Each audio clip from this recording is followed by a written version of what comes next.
Welcome to Burlap Teachers. Enjoy the video. You start by mounting the camera to the plate and securing it with the 1/4 screw.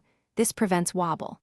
Once done, set the rig on a flat surface and use a 0.5 bubble level or phone app to check level. Make sure to slide the camera forward/back and left/right until it holds position without tilting. You do this first because the gimbal motor should not fight an unbalanced payload. It extends motor life and makes tuning far easier. Once balanced, power on the stabilizer and let it initialize. Many models run an auto-calibrate routine, which you should accept.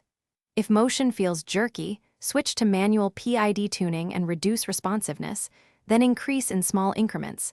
This controls how the gimbal responds to quick movements.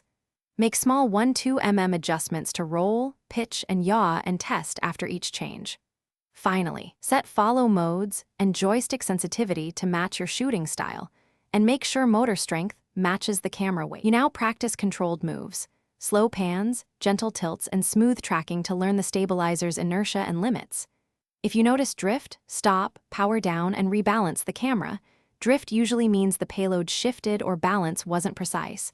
Also verify firmware is current and battery voltage is within spec. Make sure all screws are tight before each take. If problems persist, reduce motor strength slightly and test again. A charged spare battery and a small toolkit will save shoots when things go wrong. Thanks for watching. Consider subscribing if this video helped you.